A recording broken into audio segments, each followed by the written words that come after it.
When African nations gained their independence, the moment was filled with hope, pride, and a vision of a brighter future. But beneath the celebrations, these nations faced monumental challenges left behind by their colonial rulers. Welcome to PR Network, where we explore the post-independence history of Africa. Today, we're diving into the hidden struggles left behind by colonialism. In this video, we shall reveal the main challenges that shaped the continent's journey towards true freedom. European imperialists loved to boast about the civilization they brought to Africa. They pointed to the roads, railways, and ports as a symbol of progress. But what they often failed to mention was that the infrastructure wasn't necessarily built for Africa's benefit. Instead, it was built to extract and exploit its wealth. And unfortunately, this foundation has led to a devastating impact on the African continent today. Take the Ugandan Railway for example, a marvel of engineering constructed between 1896 and 1901. Stretching over 660 miles, this railway was founded by the British at a cost of £5.5 million, equivalent to over £500 million today. But it wasn't designed to connect Ugandans.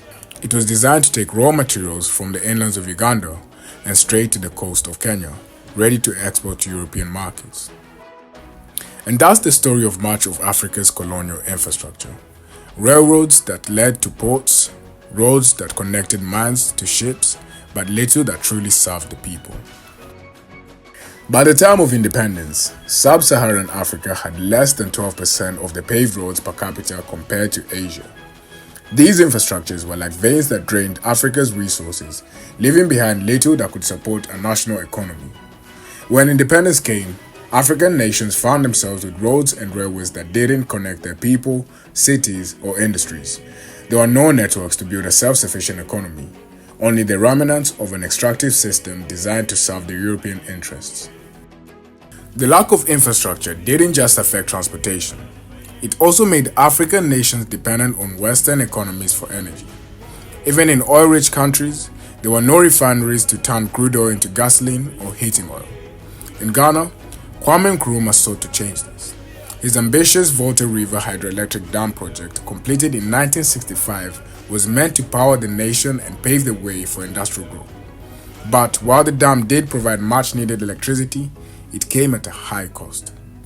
Also known as the Kasombo Dam, this project cost around $250 million, an enormous sum at the time, putting Ghana heavily into debt.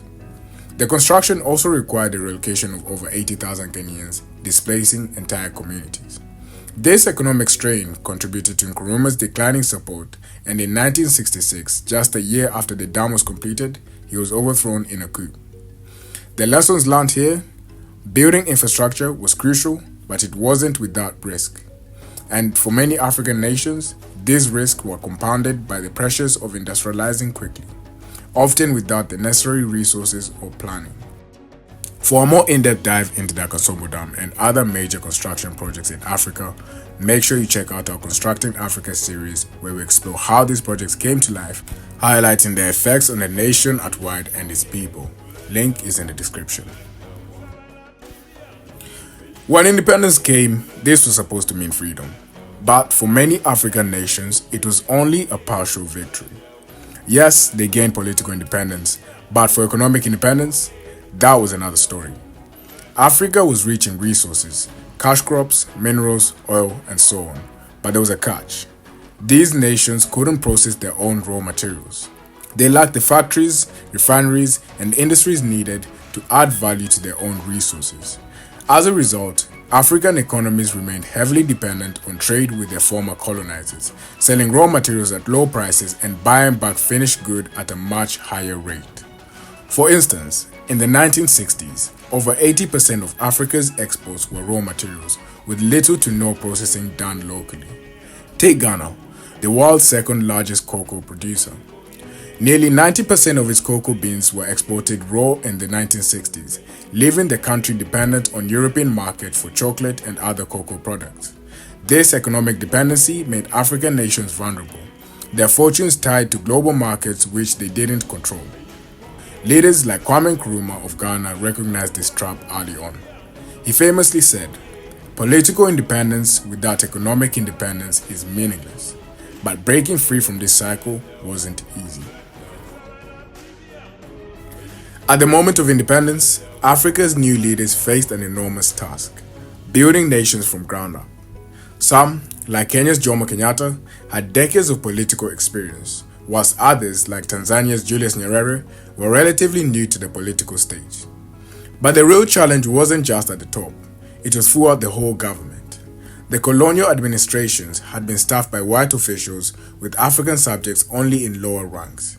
When these nations gained independence, they had to fill every level of government with people who had little to no experience in running a country.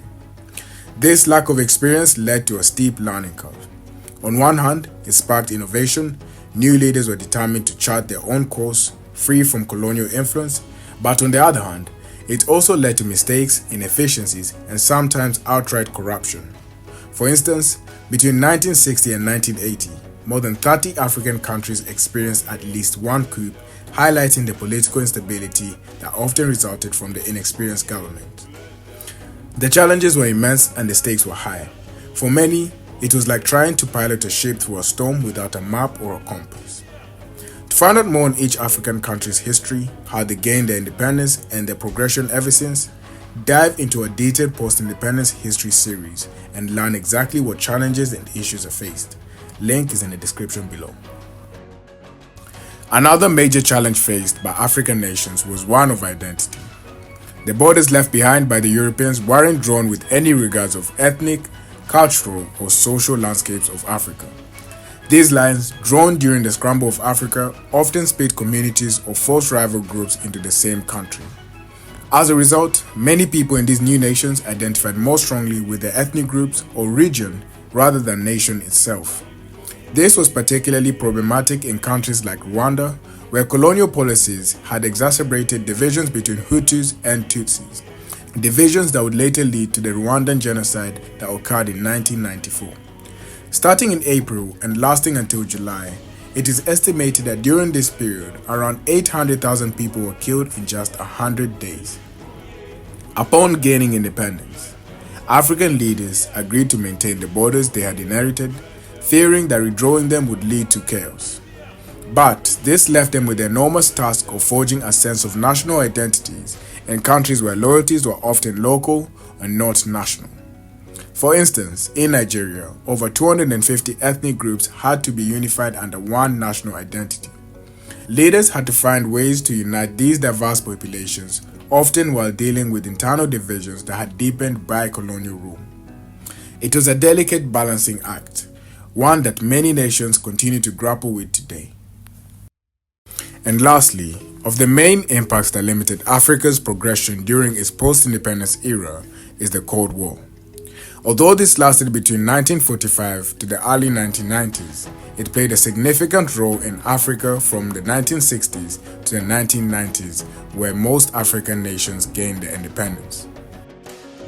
As if the challenges of independence were not enough, African nations also found themselves caught in the middle of a Cold War. The global tug of war between the United States and the Soviet Union made non-alignment a difficult, if not an impossible option. African leaders who tried to chart an independent course often found themselves pressured to choose sides. And for some, the Cold War provided an opportunity to challenge their governments with foreign backing. In Angola, the Cold War turned a political struggle into a full-blown civil war that lasted nearly 30 years.